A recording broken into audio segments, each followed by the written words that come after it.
فقد افترى إثما عظيما.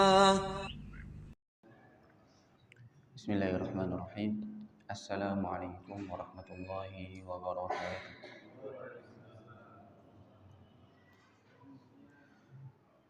Innal hamdalillah nahmaduhu wa nasta'inuhu wa nastaghfiruh wa na'udzu bihi min shururi anfusina wa sayyiati a'malina. May yahdihillahu fala mudilla lahu wa may yudlil fala hadiya lahu. Asyhadu an la ilaha illallah wahdahu la syarika lahu wa asyhadu anna Muhammadan abduhu wa rasuluh. Allahumma salli ala nabiyyina Muhammadin wa ala alihi wa sahbihi ajma'in. Amma ba'd. Para jamaah yang dimuliakan Allah Subhanahu wa taala. Semoga Bapak Ibu sekalian dalam kondisi sehat walafiat. Allah Subhanahu wa taala lancarkan semua urusannya. Diberkahi hartanya, dipanjangkan usianya dan diperbagus amalnya. Kita berdoa semoga Allah Subhanahu wa taala jadikan perkumpulan kita perkumpulan yang dirahmati oleh Allah Subhanahu wa taala. Ketika kita berpisah pun Allah Subhanahu wa taala sudah ampuni dosa-dosa kita. Amin ya rabbal alamin. Yang pertama kita panjatkan syukur kita kepada Allah.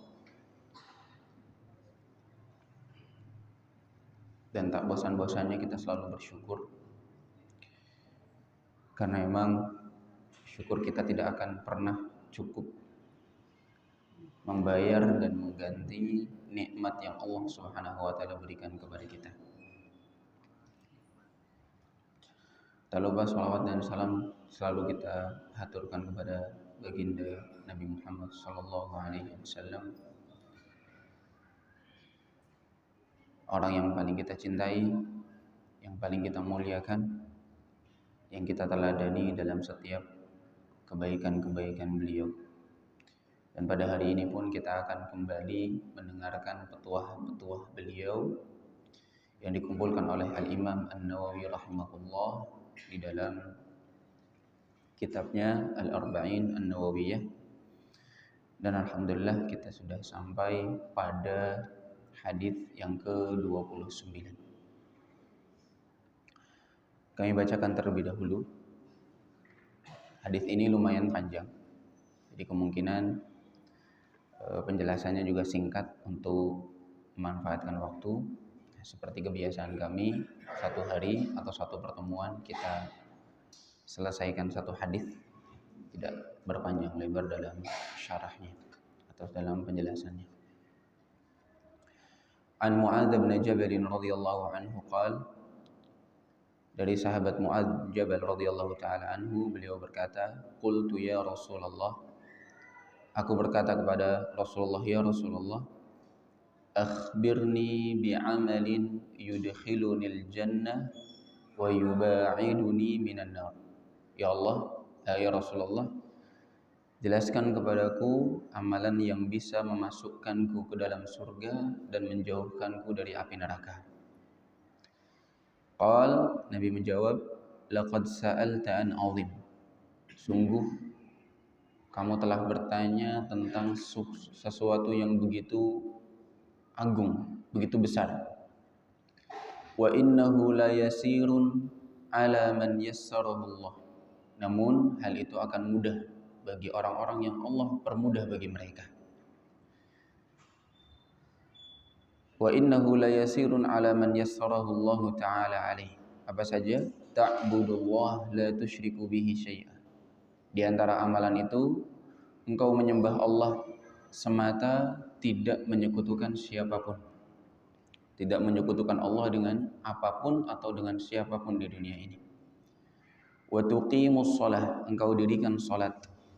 Wa tu'tiyaz zakah, engkau membayar zakat. Wa tasuma Ramadan, engkau berpuasa Ramadan. Wa tahujjal bait, engkau menunaikan ibadah haji ke Baitullah al-Musyarrafah. Thumma qala, kemudian Nabi lanjutkan, ala adulluka ala abwabil khair, mau enggak aku tunjukkan kepadamu pintu-pintu kebaikan, jalan-jalan kebaikan. Beliau berkata, as-shaumu junnah, puasa adalah tameng, Was-shadaqatu tudfi'ul khati'ata kama yudfi'ul ma'un nar. Sedekah bisa menghapus, memadamkan dosa sebagaimana air memadamkan api. Wa salatur rajuli fi jawfil lail. Demikian juga keistimewaan salat seseorang di tengah malam bisa menghapus dosa-dosa. Thumma tala, kemudian Nabi mengutip ayat Allah Subhanahu wa taala dalam surat As-Sajdah, tatajafa junubuhum 'anil madaji' yad'una rabbahum khaufan wa tama'an wa mimma razaqnahum yunfiqun. Di antara sifat-sifat orang yang beriman, badan-badan mereka, tubuh mereka, perut-perut mereka, atau bagian sisi dari tubuh mereka jauh dari ranjang-ranjang mereka. Yad'una rabbahum, mereka selalu berdoa kepada Allah khaufan, dengan diiringi rasa takut akan siksanya, wa tama'an, dan begitu berharap, begitu mengharap karunia dari Allah Subhanahu wa taala. Wa mimma razaqnahum yunfiqun, dan mereka selalu berinfak dari harta yang Allah karuniai kepada mereka. Fala ta'lamu nafsum ma ukhfiya lahum min qurrati a'yun jazaa'an bima kanu ya'malun.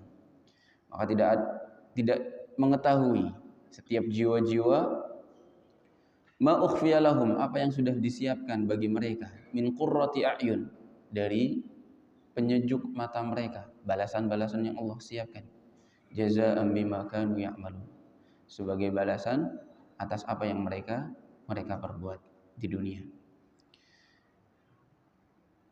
Thumma qala, kemudian Nabi lanjutkan lagi, ala ukhbiruka bi ra'sil amri wa 'amudihi wa dhirwatu sanami.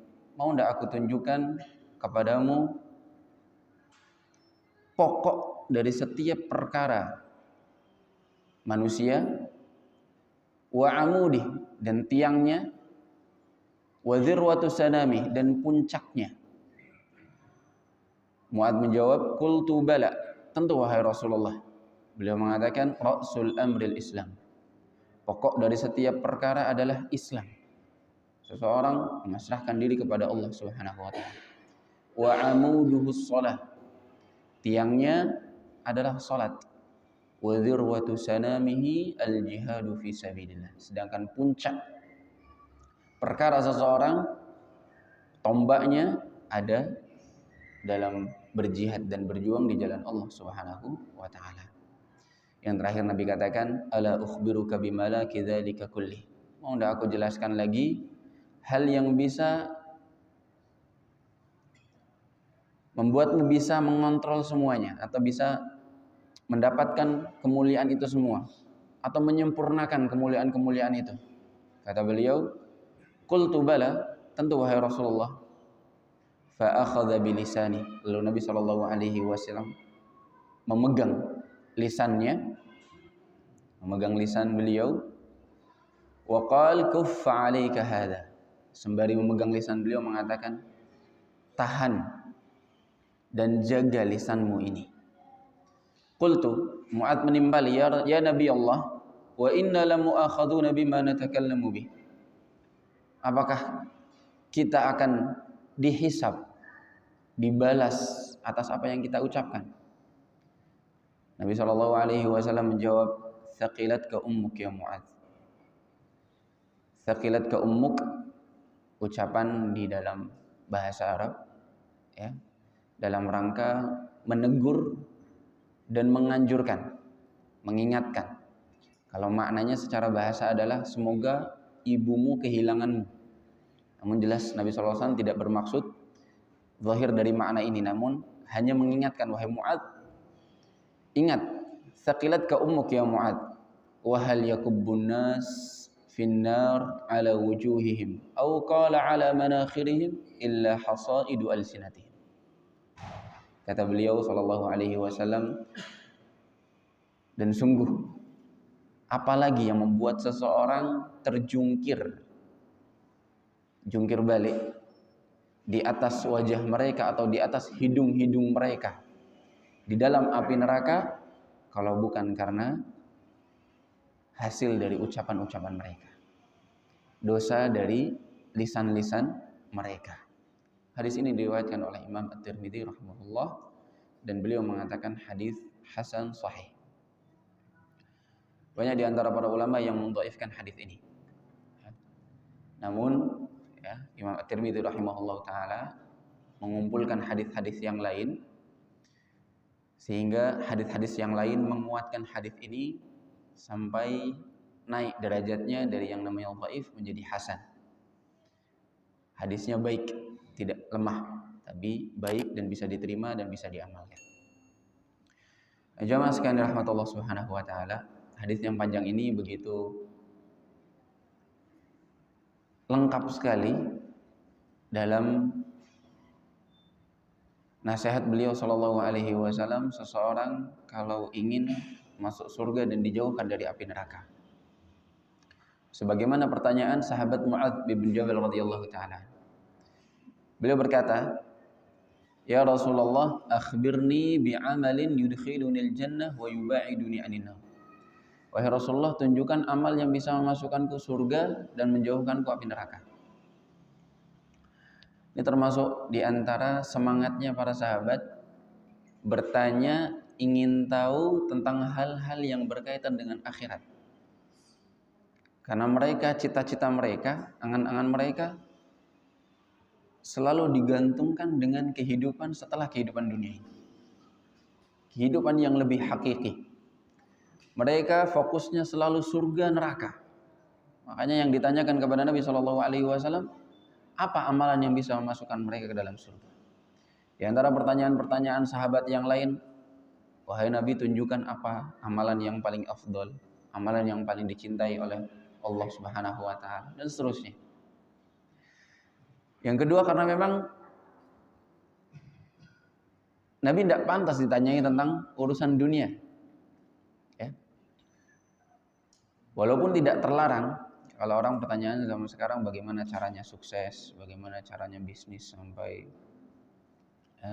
untung banyak, bagaimana mendatangkan konsumen segala macam, urusan-urusan dunia. Dan sekali lagi ini tidak terlarang. Yang terlarang adalah ketika seseorang bertanya dunia dan dunia dijadikan tujuannya. Selama seseorang menjadikan akhirat tujuannya, maka sah-sah saja seseorang ingin tahu, belajar tentang perkara dunia. Silahkan. Apalagi kalau itu bermanfaat bagi dia. Namun jelas para sahabat kalau tanya kepada Nabi, tidak tanya tentang urusan dunia. Dan Nabi sendiri yang mengatakan kepada sahabat-sahabatnya, kalau urusan dunia kalian lebih tahu. Pernah Nabi mendengarkan suara ribut-ribut para petani di Madinah sedang mencangkok atau mengkawinkan kurma mereka. Nabi tanya, suara apa ini? Para sahabat bilang, petani Madinah lagi cangkok atau mengkawinkan kurma-kurma mereka, wahai Nabi. Kemudian Nabi SAW bilang, coba kalau kalian tidak lakukan itu, barangkali hasilnya lebih baik. Maksudnya tidak perlu dikawinkan, tidak perlu dicangkokkan. Maka para sahabat yang dengar saran dari Nabi, mereka langsung lakukan. Qadarullah, hasil panennya di tahun itu jelek, kurmanya jelek. Maka dilaporkan kepada Nabi, wahai Nabi, kami sudah lakukan apa yang panjenengan sarankan, tapi hasilnya begini. Nabi SAW langsung katakan, antum a'lam bi umuri dunyakum. Kalian lebih tahu tentang urusan duniawi, tentang urusan duniawi kalian. Jadi silahkan lakukan semau kalian tentang urusan duniawi. Ya, Nabi SAW hanya mengira-ngira saja. Namun ketika urusan agama, jelas kita mau tahu, mau belajar, langsung tanya sumbernya. Makanya keliru ketika seseorang bertanya agama tapi tidak mencari sumbernya dari Al-Quran dan hadis. Tanya agama kepada orang yang tidak pernah nyantri mungkin, atau tidak pernah belajar agama, atau orang-orang yang, mohon maaf, misalnya pemahamannya lebih umum, kemudian menjadikan ucapan mereka lebih kuat, lebih diterima daripada ayat-ayat dan hadis-hadis Nabi SAW. Nah, ini kelirunya. Jadi seorang kalau mau belajar agamanya kembali kepada sumbernya. Sumbernya dari baginda Nabi Shallallahu Alaihi Wasallam. Wahyu ini diturunkan oleh Allah Subhanahu Wa Taala kepada beliau melalui malaikat Jibril alaihissalam. Sehingga kalau kita mau kembali kepada agama yang paling benar, yang paling lurus, merekalah yang kembali kepada Al-Quran dan As-Sunnah. Selalu berusaha sebisa mungkin cara beragamanya itu paling sesuai dengan dalil, dengan contoh Nabi Shallallahu Alaihi Wasallam. Lalu Nabi Shallallahu Alaihi Wasallam menjawab, laqad sa'alta an 'azim. Kamu telah bertanya tentang sesuatu yang azim.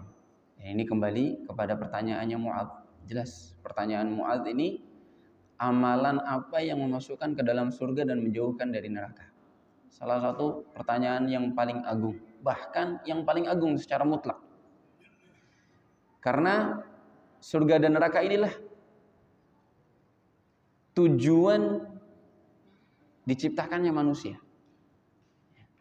Ketika Allah Subhanahu wa taala berfirman, "Wa ma khalaqtul jinna wal insa illa liya'budun."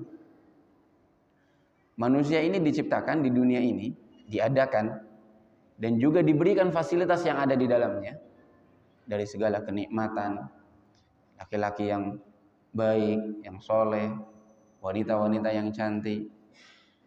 Semua kenikmatan-kenikmatan dunia yang ada di dunia ini tujuannya satu, liya'budun. Agar mereka benar-benar memurnikan ibadah hanya kepada Allah Subhanahu wa taala. Dan dengan ibadah itu Allah berikan mereka balasan surga. Sehingga keliru ketika seseorang cita-citanya hanya mentok dia mau jadi apa misalnya. Sehingga dia fokusnya setiap hari dia harus jadi fulan. Punya jabatan fulan, punya usaha fulan dan lain sebagainya. Cita-cita yang lebih tinggi dari itu adalah ketika seseorang berharap kakinya bisa melangkahkan ke dalam surga, dan itu cita-cita kita semua. Kita berdoa semoga Allah Subhanahu wa taala karuniai kita surga dan jauhkan dari api neraka. Namun tersisa satu pertanyaan jamaah. Ketika Mu'adz bertanya amal yang bisa memasukkan ke dalam surga, apakah benar amal adalah satu-satunya yang memasukkan seseorang ke dalam surga? Ini dibahas oleh ulama ilmu suluk namanya, atau ilmu as-sair ilallah, atau mirip-mirip dengan ilmu tasawuf ya. Ilmu tentang amalan hati. Bagaimana seseorang tidak hanya memperhatikan zahirnya saja, tapi juga memperhatikan batinnya. Di antaranya mereka menyebutkan bahwasanya amal itu bukan harga satu-satunya untuk menebus surga. Bukan alasan seseorang masuk surga. Dan ini mereka sebutkan tidak sembarang, ada dalilnya. Nabi SAW mengatakan, la yudkhilanna ahadukum amaluhu al-jannah. Dalam riwayat yang lain, la yadkhulu ahadukum bi'amalihil jannah. Tidaklah seseorang masuk surga karena amalannya. Nabi SAW sendiri mengatakan. Sahabat sampai bingung. Wala anta ya Rasulullah. Termasuk panjenengan ya Rasulullah. Beliau mengatakan iya. Wala ana, termasuk ana. Illa ayyataghammadani Allah birahmatin minhu wa fadl. Kecuali ketika Allah Subhanahu wa taala tutup usiaku dan Allah karuniai aku rahmat dan ampunannya. Sehingga Nabi mengatakan bahwasanya harga surga, kunci surga adalah rahmat dan karunia Allah Subhanahu wa taala, bukan amalan seseorang. Bukan amalan seseorang. Kenapa? Karena surga itu mahal, jemaah. Nabi SAW katakan dalam hadis yang sama, beliau mengatakan, ala inna sil'atallahil ghaliyah. Dagangan Allah itu mahal. Ala inna sil'atallahil jannah. Dagangan Allah adalah surga itu sendiri. Dan surga itu mahal, tidak bisa dibayar hanya dengan amalan. Bagaimana pahamnya?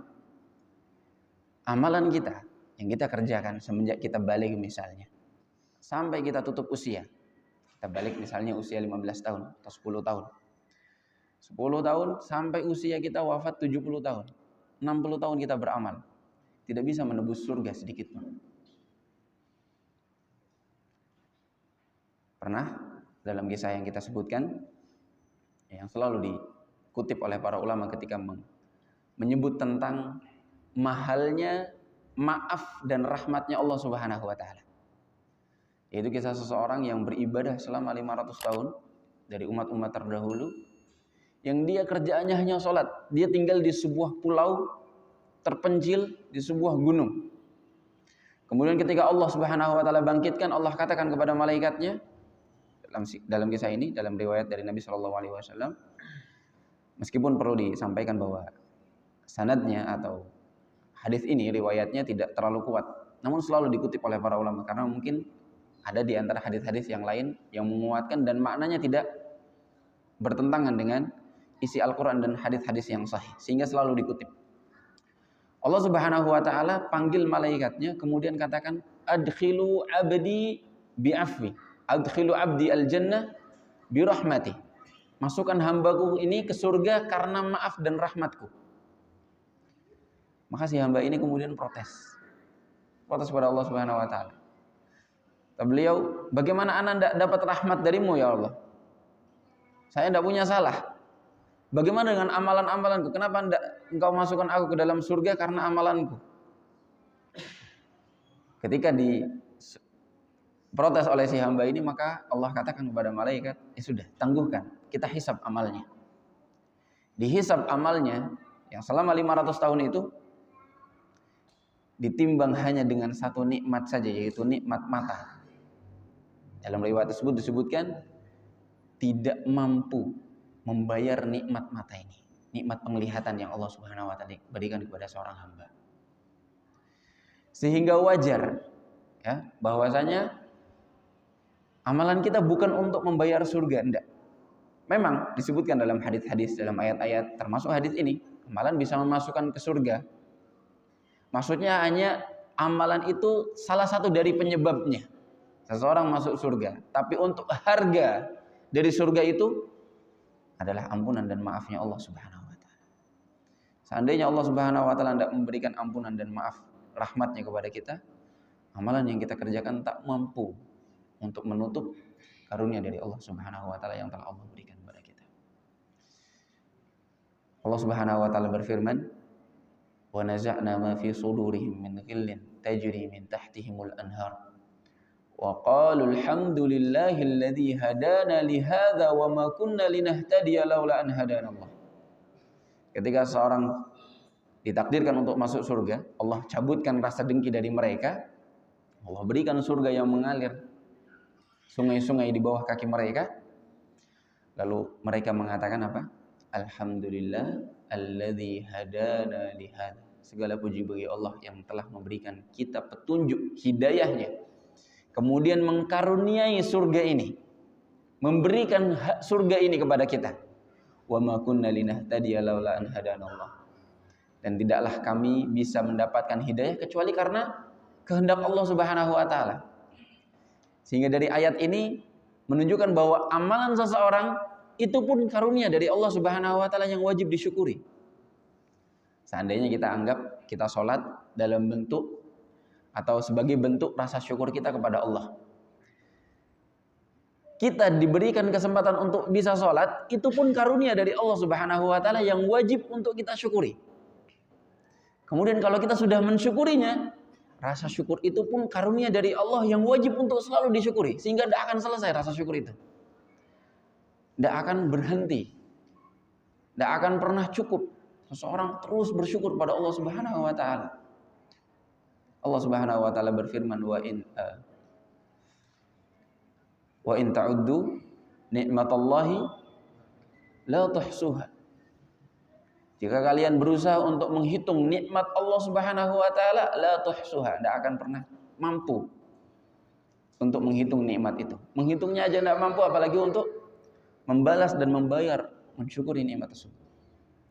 Sehingga perlu difahami bahwa amalan bukan harga surga seutuhnya. Seperti seseorang membeli sesuatu, memberikan harga, kemudian berhak mendapatkan barang, enggak. Seseorang beramal, kemudian berhak mendapatkan surga, enggak. Seseorang berhak mendapatkan surga ketika Allah berikan dia karunia dan rahmatnya. Ketika Allah maafkan atas dosa-dosanya. Ketika Allah anggap rasa syukur dia bisa membuat Allah Subhanahu wa taala sayang dan cinta kepada dia. Namun, jemaah sekalian dirahmati Allah Subhanahu wa taala, di sini Nabi menimpali ketika mengatakan bahwa amalan masuk surga dan menjauhkan neraka itu adalah suatu yang agung. Barangkali yang mendengar langsung berpikir bahwa surga itu susah. Memang susah karena butuh rahmat dari Allah Subhanahu wa taala, tapi Nabi katakan wa innahu la yasirun ala man yassarahu Allahu alaihi. Akan mudah bagi orang-orang yang Allah mudahkan. Sehingga di sini pentingnya bagi kita selalu mengharap menjadi orang yang Allah berikan taufik dan hidayahnya. Taufik dan inayahnya dibantu oleh Allah untuk memudahkan beramal. Nah, sekali lagi, seseorang beramal karena taufik dari Allah Subhanahu wa taala. Karena benar-benar murni pemberian dari Allah Subhanahu wa taala. Betapa banyak orang yang belajar agama begitu mendalam, bertanya sana sini, tapi belum bisa memeluk agama ini. Masih ragu. Ada lagi seseorang yang sudah diberikan hidayah tersebut, sampai kalau boleh kita katakan dia sudah sampai derajat sebagai seorang yang imam, seorang yang alim. Kemudian Allah Subhanahu wa taala lencengkan dia dari jalan yang lurus. Banyak kisahnya. Seorang syekh, seorang alim, seorang kiai, kemudian murtad, kemudian kufur, kemudian meninggalkan dan melepaskan agama ini. Ada ceritanya banyak. Sehingga seseorang perlu berharap pada Allah Subhanahu wa taala selalu dimudahkan. Dan terbukti banyak orang yang mudah, Allah Subhanahu wa taala mudahkan dia untuk beramal. Banyak orang yang ketika dikumandangkan azan, mudah sekali dia langsung berangkat sholat. Mudah sekali dia untuk bangun subuh yang begitu berat. Mudah sekali bagi mereka untuk meninggalkan pekerjaan mereka. Para salafus saleh disebutkan ketika mereka dikumandangkan azan, Allahu Akbar, Allahu Akbar. Sebelum azan, palunya sudah naik. Ketika dikumandangkan Allahu Akbar, tidak dipetokan, tapi dilepaskan. Benar-benar ditinggalkan, dia langsung tinggalkan sholat. Tinggalkan pekerjaannya langsung menuju sholat. Dan itu adalah karunia yang sangat agung sekali ketika seseorang dimudahkan untuk mengerjakan hal-hal demikian. Apa saja amalan tersebut? Beliau sebutkan yang pertama, ta'budullah wa la tusyriku bihi syai'a. Beribadah hanya kepada Allah dan tidak menyekutukan Allah Subhanahu wa taala dengan siapapun atau apapun di dunia. Wa tuqimus shalah, mendirikan salat. Wa tu'tiyaz zakah, membayar zakat. Wa tasum Ramadan, menunaikan puasa. Wa tahujjul bait, melakukan ibadah haji. Dan ini semua adalah rukun Islam yang wajib dikerjakan. Semuanya adalah wajib dikerjakan. Syahadat jelas wajib. Yang tidak melakukan syahadat, tidak bertauhid, tidak mengesahkan pada Allah dan berbuat syirik, menyekutukan Allah Subhanahu wa taala dengan ibadah-ibadahnya kepada siapapun selain Allah, dan perbuatan syirik. Salat juga sama. Seseorang, para ulama sepakat, yang tidak salat sama sekali dihukumi kafir, kufur, keluar dari agama Islam. Tidak salat sama sekali. Tapi kalau orang yang kadang salat, kadang tidak salat, khilaf di antara para ulama. Apakah dia dihukumi kafir atau tidak? Zakat, puasa dan haji sama, ibadah-ibadah yang wajib, walaupun disebutkan oleh para ulama tidak sampai derajat, tidak sampai kekufuran ketika seseorang meninggalkannya, namun jelas dia meninggalkan salah satu rukun Islam sehingga dia bahaya sekali, jatuh dalam suatu yang bahaya sekali. Lalu Nabi timpali, ala adulluka ala abwabil khair.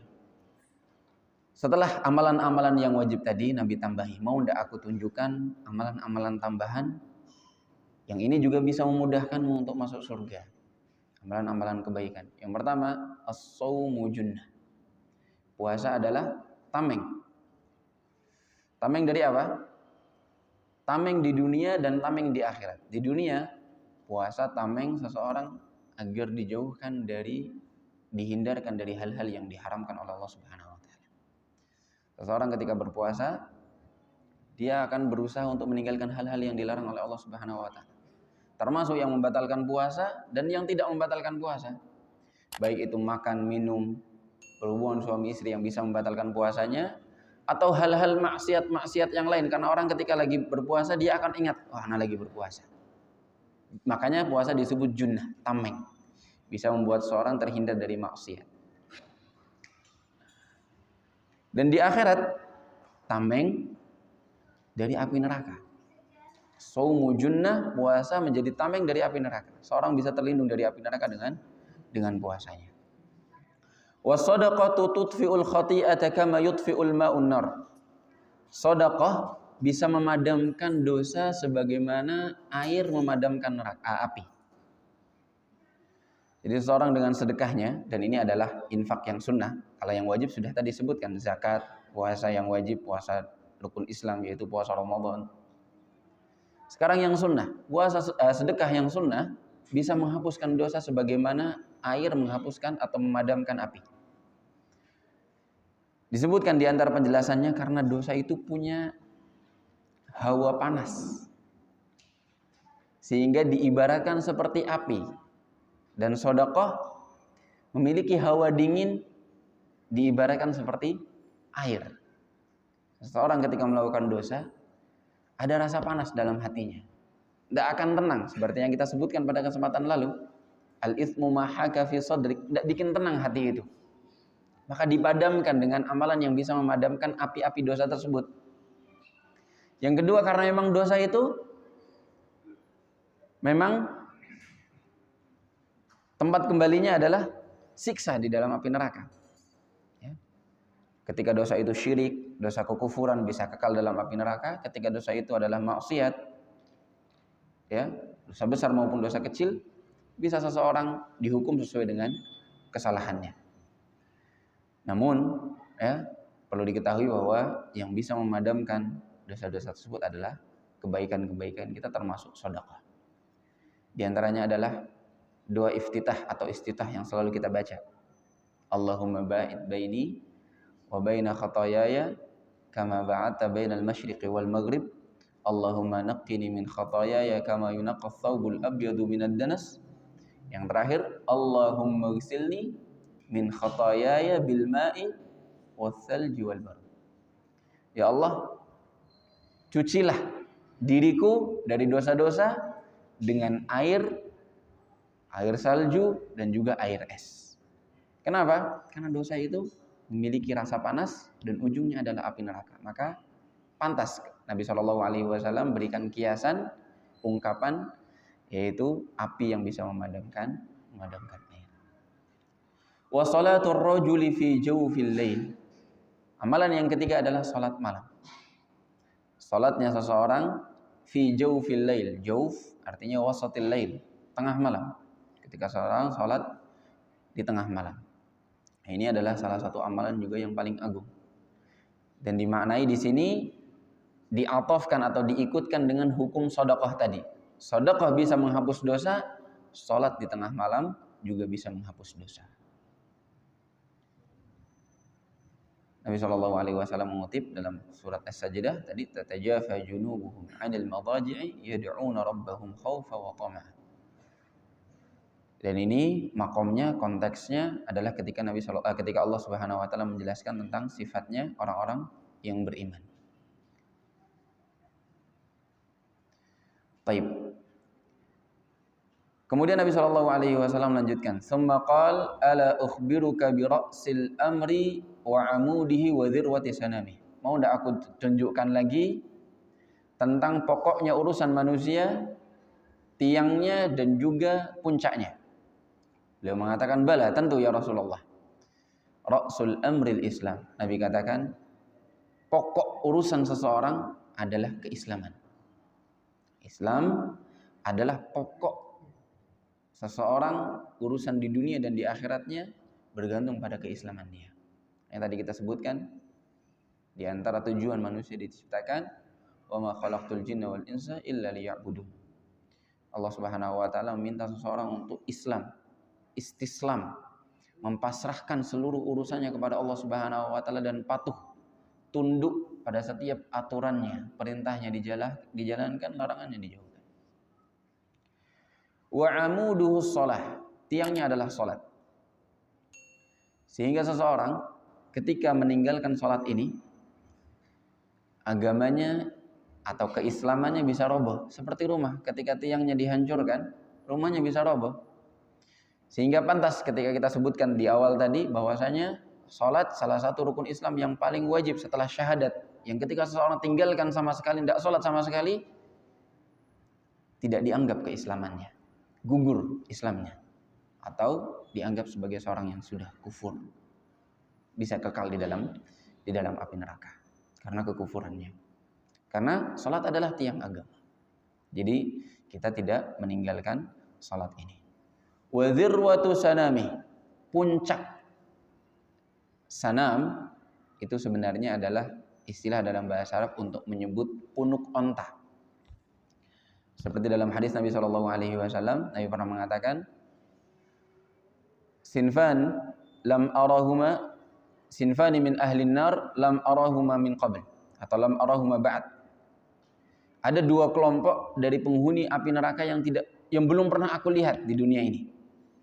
Kata Nabi SAW, qaumun ma'ahum siyatun ka'adznabil baqar yadribuna an-nasa biha. Seseorang yang punya pecut seperti ekor-ekor sapi yang dia gunakan untuk memukul-mukul manusia.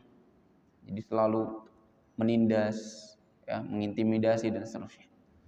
Kelompok yang kedua, wanisaun kasiyatun ariyat mumilatun ma'ilat ru'usuhunna ka'asnimatil bukhtil ma'ilah. Kelompok yang kedua adalah wanita yang kasiyat, mereka memakai pakaian tapi ariyat, tapi dianggap telanjang dalam agama. Nah, kelompok ini belum pernah dilihat oleh Nabi di zaman beliau, tapi sudah ada jelas di zaman sekarang. Berpakaian tapi seakan-akan dia telanjang. Maksudnya bagaimana? Dia berpakaian tapi tidak sesuai dengan syar'i. Berhijab tidak sesuai dengan syariat. Seperti seseorang yang memakai kerudung tapi lehernya kelihatan. Ya. Seseorang yang memakai pakaian jilbab tapi terlalu ketat membentuk lekukan tubuhnya. Seseorang memakai pakaian tapi transparan. Dan itu banyak. Seorang memakai kerudung tapi betisnya kelihatan dan lain sebagainya. Mumilatun ma'ilat, kalau jalan lenggak-lenggok. Ini wanita-wanita yang, mohon maaf, diancam oleh Nabi SAW, termasuk penghuni neraka yang belum pernah Nabi lihat di zaman beliau. Ru'usuhunna ka'asnimatil bukhtil ma'ilah. Kepala mereka seperti punuk-punuk onta yang bergoyang-goyang. Yang dari sini disebutkan oleh para ulama ada pengharaman tentang menyenggul rambut wanita yang membentuk seperti punuk onta. Ya, jadi meninggi, lebih tinggi dari kepalanya. Ini dilarang. Dijauhkan hal-hal seperti ini. Termasuk sifat-sifat wanita yang diancam oleh Nabi SAW, termasuk penghuni surga. Makanya seorang ketika berjilbab, menutup auratnya, menutup aurat dengan syar'i, ya, dengan syar'i, ya, dia tutup seluruh auratnya yang disepakati oleh para ulama selain wajah dan juga telapak tangan, tutup semuanya dengan rapat, jangan sampai kelihatan. Adapun wajah, khilaf di antara para ulama, ada yang mengatakan hukumnya sunnah ditutup, ada yang mengatakan hukumnya wajib dan lain sebagainya. Namun jelas, ya, kadang-kadang wajah ini lebih menjadi fitnah daripada hanya sebatas, ya, telapak kaki. Makanya di antara kaum muslimin ada yang semangat sekali menutup wajahnya dengan cadar, karena memang wajah bisa lebih menggoda daripada aurat-aurat tadi yang disepakati. Makanya boleh-boleh saja seseorang menutup wajahnya ketika takut dirinya menjadi fitnah bagi orang lain. Nah, di sini yang kami singgung kalimat ka'asnimatil bukhl, ka'asnimatil bukht. Sanam adalah punuk onta yang Nabi SAW gambarkan. Dan di sini dalam konteks ini Nabi sedang menggambarkan puncak urusan agama seseorang seperti puncaknya punuk onta adalah al-jihad fi sabilillah. Dan jihad fi sabilillah salah satu amalan yang paling agung, amalan yang paling afdal, amalan yang paling mulia. Dan jihad ini hukumnya akan selalu ada sampai hari kiamat, tidak pernah gugur. Jangan sampai kita berkeyakinan bahwasanya zaman sekarang udah tidak perlu jihad misalnya. Di Indonesia tidak perlu jihad misalnya. Tidak. Para ulama sepakat bahwasanya hukum jihad akan selalu ada sampai hari kiamat. Adapun hukumnya macam-macam, memang bermacam-macam. Ada yang wajib ain atau fardu ain, ada yang fardu kifayah, ada yang juga sebatas sunnah. Sebagaimana macam-macam musuhnya dalam seseorang berjihad. Jihad diantaranya yang paling utama adalah jihad melawan hawa nafsu. Kemudian jihad melawan syaitan. Kemudian jihad melawan musuh-musuh yang nyata, yaitu orang-orang kafir dan orang-orang yang munafik. Itulah jihad. Jihad melawan hawa nafsu ini menjadi fardu ain. Semua orang wajib melawan hawa nafsunya. Ya, menyabarkan dirinya ketika menjalankan perintah Allah, ketika jiwanya mengajak untuk santai aja tinggalkan. Ngapain sih harus semangat-semangat? Ini kita lawan, berjihad. Makanya disebut jihad yang paling afdal. Dan karena memang jihad melawan yang lainnya itu memang selalu diiringi dengan jihad melawan hawa nafsu. Ketika kita mau jihad melawan musuh, Allah Subhanahu wa taala mau berperang misalnya, kita melawan hawa nafsu dulu. Nafsu ini mengajak kita, ngapain jihad? Ya kamu bisa mati, lebih enak di rumah saja. Ya. Jadi sehingga melawan musuh pun dia harus melawan hawa nafsunya dulu, melawan jiwanya dia dulu, sehingga dia bisa melawan musuh-musuh yang lain. Kemudian jihad melawan syaitan, melawan godaan syaitan. Ya, syaitan di sini maksudnya adalah dari bangsa jin yang selalu membisikkan kita dalam dua hal, membisikkan dalam keraguan yang membuat kita syubhat, ya, selalu mengikuti keraguan, ragu dengan agama kita, ragu dengan janji Allah, atau bisikan yang selalu mengajak pada kemaksiatan. Dua hal ini dilawan, bisikan-bisikan dari syaitan, yang kita berusaha berlindung kepada Allah Subhanahu wa taala dari godaan syaitan. Yang terakhir jihad melawan musuh Allah Subhanahu wa taala, orang-orang kafir dan orang-orang munafik. Dan ini pada asalnya hukumnya adalah fardu kifayah. Ketika sudah cukup ya jumlah yang mewakili, maka yang lain hukumnya tidak wajib lagi. Hukumnya hanya sebatas sunnah. Hukumnya berjihad melawan orang-orang kafir. Kecuali dalam beberapa hal bisa menjadi fardu ain, jihad melawan orang-orang kafir. Di antaranya disebutkan oleh para ulama ketika tempat kita sudah diserang langsung oleh orang kafir, maka ada pilihan, kita harus berjihad melawan. Ya, dan hukumnya fardu ain. Atau ketika seseorang sudah berhadapan dengan musuh, maka dilarang dia berpaling. Ketika sudah berhadapan dengan musuh, ya, dia tidak boleh kabur, harus melawan. Kecuali ya lari untuk strategi perang dan lain sebagainya. Yang ketiga adalah ketika seorang pemimpin memandangkan jihad. Ya, seandainya presiden kita memerintahkan wajib jihad, maka disebutkan oleh para ulama termasuk yang ditunjuk oleh presiden, ditunjuk oleh pemimpin, waliul amr, harus berangkat jihad. Harus berangkat jihad. Dengan berbagai macam hukum-hukumnya dan syarat-syaratnya seperti bagaimana seseorang ketika masih memiliki orang tua yang harus dijaga dan lain sebagainya. Namun pada umumnya jihad selalu akan ada dan kita akan harus selalu berperang selama-lamanya sampai kita mati, terutama jihad melawan hawa nafsu dan juga jihad melawan syaitan. Kita jeda sedikit dan setelah azan insyaallah kita lanjutkan potongan yang terakhir. Baik, ikhwati fillah rahimani wa rahimakumullah. Setelah Nabi Shallallahu alaihi wasallam menjelaskan tentang pokok urusan manusia, tiangnya dan juga puncaknya yaitu jihad fisabilillah, Nabi tutup dengan satu wasiat, kata beliau, wahai Mu'adz ibn Jabal radhiyallahu ta'ala, mau ndak aku tunjukkan satu hal, ala adulluka au ukhbiruka bimalaki dzalika kulli, yang bisa membuat kamu mengerjakan amalan-amalan itu, amalan-amalan yang tadi disebutkan, atau bisa menyempurnakan semuanya. Ada satu hal yang kalau kita pegang, insya Allah yang lainnya mudah bagi kita untuk kita kerjakan. Yang lainnya, amalan-amalan yang lainnya menjadi sempurna. Nabi SAW memegang lisan beliau, ya, fa'akhadha bilisani. Lisan itu adalah lidah. Jadi Nabi SAW sampai menjulurkan lidah beliau, kemudian memegangnya. Ada lagi yang menjelaskan Nabi memegang lisannya Mu'adz bin Jabal, karena ini domir hu bisa kembali kepada Nabi SAW, bisa kembali kepada Mu'adz. Ya. Memegang lisannya, kemudian mengatakan kuffa 'alaika hadza. Jagalah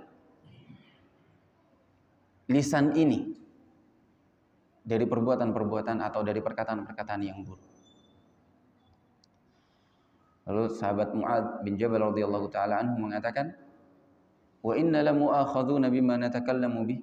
Apa iya wahai Nabi, kita dihukum, diberikan dosa, dihisab atas setiap ucapan-ucapan yang diucapkan oleh manusia? Karena mungkin menurut beliau ucapan manusia terlalu banyak, orang kalau ngomong ya, banyak sekali kata-katanya yang keluar, sehingga menurut Mu'adz masa dihisab satu persatu setiap ucapannya ya.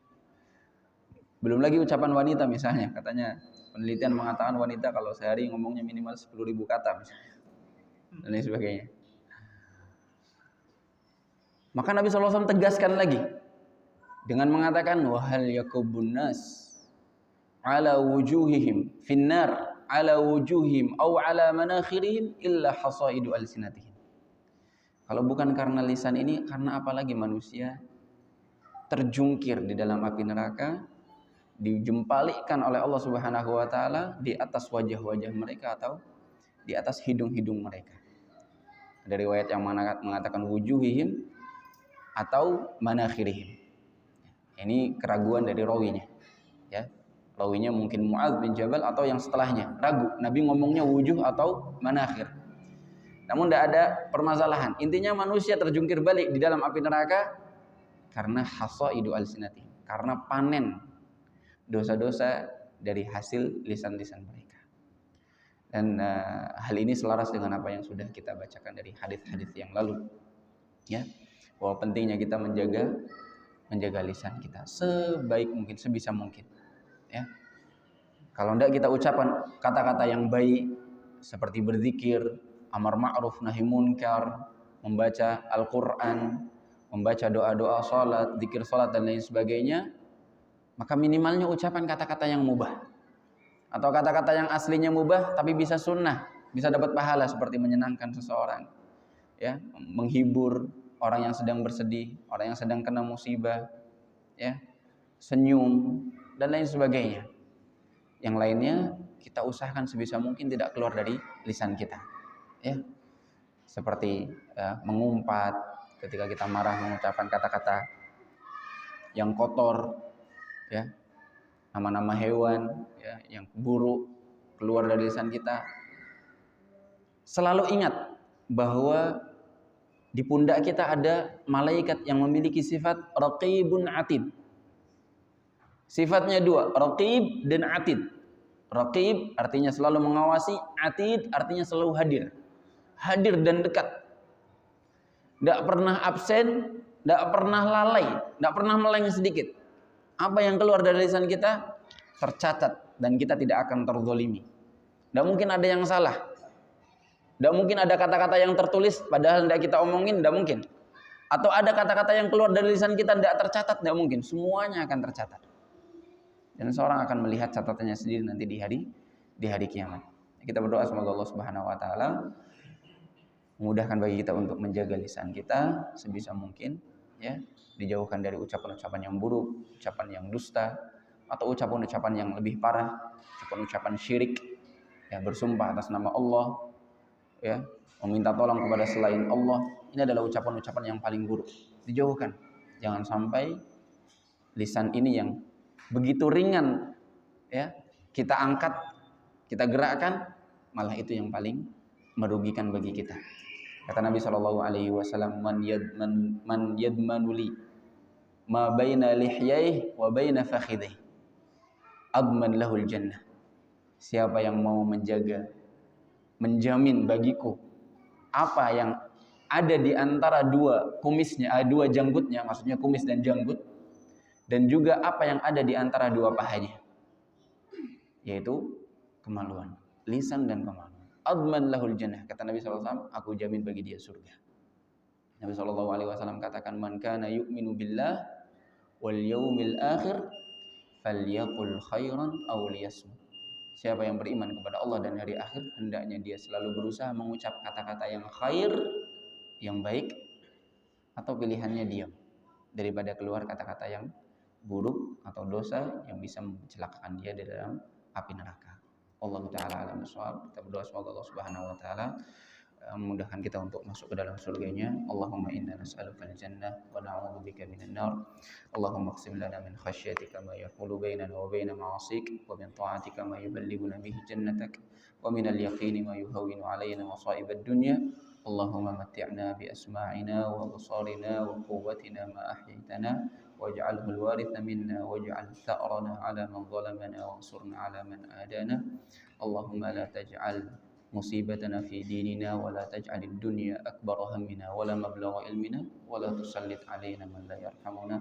Subhanakallahumma wa bihamdik, la ilaha illa anta, astaghfiruka wa atubu ilaik. Assalamualaikum warahmatullahi wabarakatuh.